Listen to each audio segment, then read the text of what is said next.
Hi అండి, అందరికీ నమస్తే. Welcome back to బాలీస్ kitchen.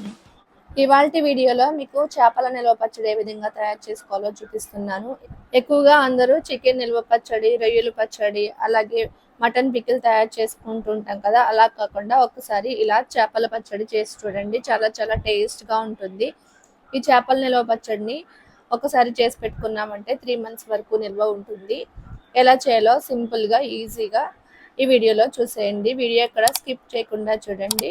ఈ రెసిపీని అందరికీ అర్థమయ్యే విధంగా చూపిస్తున్నాను, చూసేయండి. ఈ ఫిష్ పికిల్ తయారు చేయడానికి ఎక్కువ ముళ్ళు లేని చేపలు, కొరమేను, ఇంకా పండుకప్ప, ఇలా సముద్రపు చేపలు ఏమైనా తీసుకోవచ్చు. అలా తీసుకునే చేపల్ని పైన స్కిన్ని రిమూవ్ చేసేసి అలాగే బోన్స్ని కూడా తీయించేసి ముక్కల్ని ఈ విధంగా కట్ చేసుకోవాలి.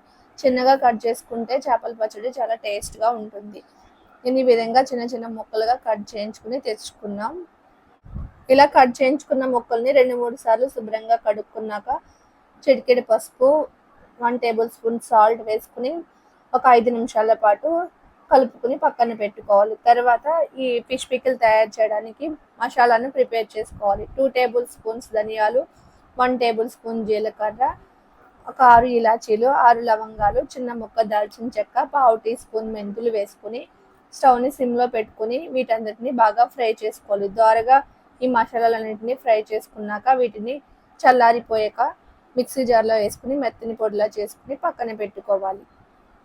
నాన్ వెజ్ పికిల్స్ ఏం తయారు చేసినా కూడా అప్పటికప్పుడు మసాలా తయారు చేసుకుని పచ్చళ్ళు పెట్టుకున్నట్లయితే టేస్ట్ చాలా చాలా బాగుంటుంది.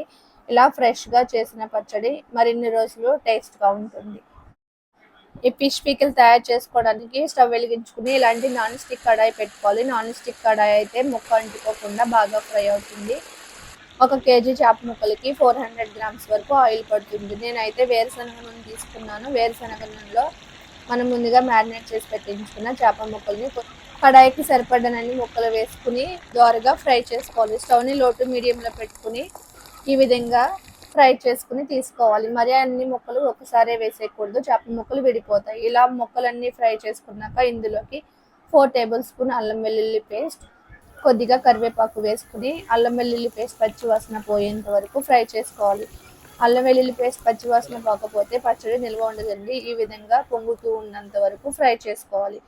ఇలా ఫ్రై చేసుకున్నాక స్టవ్ ఆపేసేసుకుని ఇప్పుడు కిలో చేప ముక్కలకి 50 grams వరకు కారం వేసుకోవాలండి. అలాగే మనం ముందుగా గ్రైండ్ చేసి పెట్టించుకున్న మసాలా పౌడర్ 50 grams వరకు సాల్ట్ వేసుకుని ఒకసారి బాగా కలుపుకోవాలి. ఇలా మొత్తం అంతా బాగా కలుపుకున్నాక ఇందులోకి కిలో చేప ముక్కలకి ఒక 5 నిమ్మకాయలను తీసుకుని రసం పిండుకుని గోరువెచ్చగా ఉండగానే ఆయిల్లోకి నిమ్మరసాన్ని వేసుకోవాలండి. ఇలా వేసుకోవడం వల్ల నిమ్మరసంలో ఏమైనా తడి ఉంటే కనుక అది కూడా పోతుంది. పచ్చడి త్వరగా పాడవకుండా ఉంటుంది. చేదు ఏమీ రాదు. కొంతమంది వేడిగా ఉన్నప్పుడు వేస్తే చేదు అవుతుంది అంటారు కదా, అలా ఏమీ అవదు. ఇలా కలుపుకున్న కారం మసాలా మొత్తం అంతటిని ముందుగా ఫ్రై చేసి పెట్టించుకున్న చేప ముక్కల్లోకి వేసుకోవాలి. చేప ముక్కల్లోకి వేసుకుని మసాలా అంతా చేప ముక్కలకి బాగా పట్టేటట్టు కలుపుకోవాలి. ఇలా కలుపుకున్న పచ్చడి అంతటిని ఏదైనా గాజు సీసాలో కానీ ఎయిర్ టైట్ కంటైనర్ డబ్బాలో కానీ స్టోర్ చేసుకుంటే 3 months పాటు నిల్వ ఉంటుందండి. అంతేనండి, చాలా సింపుల్గా ఈజీగా చేసుకునే ఫిష్ పికిల్ రెడీ. మీలో ఎవరైనా ఇప్పటి వరకు ఫిష్ పికిల్ తయారు చేసుకోకపోతే కనుక ఈ వీడియో చూసి ఇలా తయారు చేసుకుని చూడండి. పికిల్ చాలా టేస్ట్గా వస్తుంది. ఈ వీడియో కనుక మీకు నచ్చినట్లయితే లైక్ చేసి మీకు ఎలాగొచ్చిందో మీరు కామెంట్ చేయడం మర్చిపోకండి. అలాగే మీ ఫ్రెండ్స్ అండ్ ఫ్యామిలీ మెంబర్స్కి షేర్ చేయండి. ఫస్ట్ టైం కనుక నా వీడియోని చూస్తున్నట్లయితే ప్లీజ్ సబ్స్క్రైబ్ చేసుకోండి. అలాగే థ్యాంక్స్ ఫర్ వాచింగ్.